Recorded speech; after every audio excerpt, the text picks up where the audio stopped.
Hello, my name is David Malin, and I'm the instructor for Computer Science E1, Understanding Computers and the Internet at Harvard University's Extension School. You're watching one of our videos of the week. For more such videos or information about this course, visit us on the web at computerscience1.org. Enjoy the show.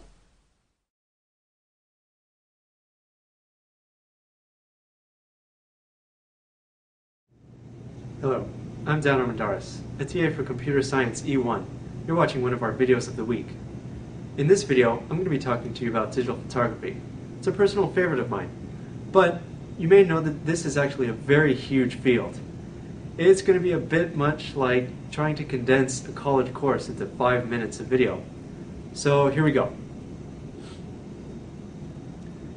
If you're just interested in purchasing a digital camera, I recommend watching our other video of the week, Purchasing a Digital Camera. But if you're interested in increasing your photography skills, I recommend increasing your knowledge before increasing your gear. There are several technical aspects that you should get right at all times when taking a photograph.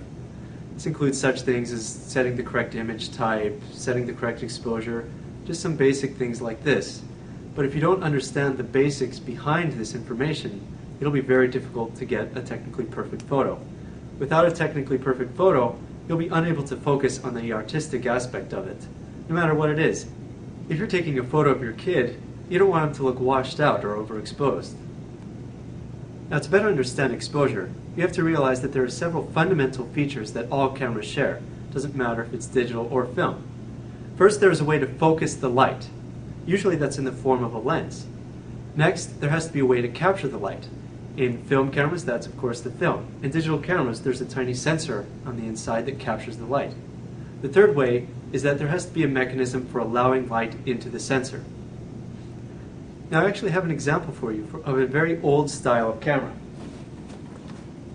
It's a box. Now, back in the day, they used to just use boxes as cameras. There would be a tiny hole right here. That hole would focus the light into the back of the box. In the back of the box, there would be a piece of film that they would lay there. Now, in order to let light in, they would have a little mechanism, like a little flap or something, where they could lift up and allow the light in, or close it to stop the light from entering the box. This is called a pinhole camera. Now, the reason that these aren't so popular anymore is that because the hole is so tiny, you often have to leave the box there for hours, sometimes even days, to get enough light to capture your photo. This isn't very practical. Even though you may not want to use a pinhole camera to take photos of your kids, it has all the fundamental features of one, so we can certainly consider it a camera. Once you get the technical aspects down, then you can start to develop your artistic eye. Well, you may actually already have one, and this depends. You may just have to learn the technical aspects in order to really put your ideas onto film.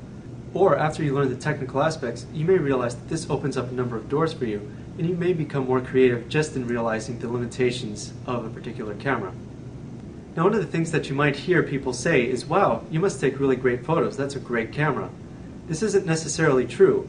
A camera is just a tool. It's not the camera that takes the photo, it's the photographer.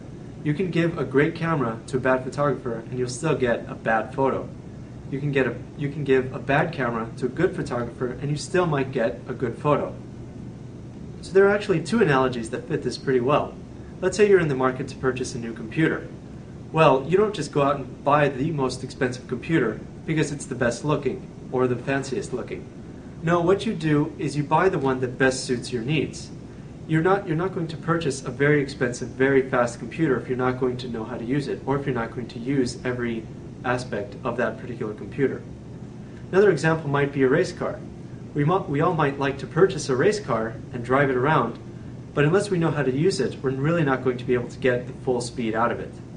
Similarly, a race car driver might be able to get into your car and drive around your block faster than you could ever hope to.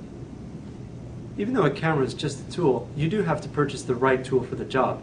If you're a professional photographer, you're going to need one that has the features that you want.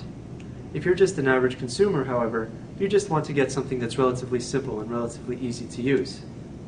Now, in order to increase your knowledge, I recommend scouring the web for some interesting resources. An excellent resource is the glossary at dpreview.com.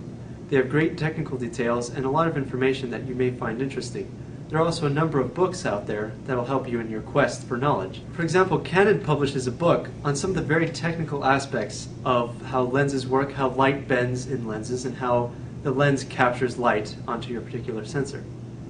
I highly recommend reading up on some of these resources to better your knowledge and improve your photos. Well, my name is Dan Armendariz. I hope you enjoyed this video of the week. Thanks for watching.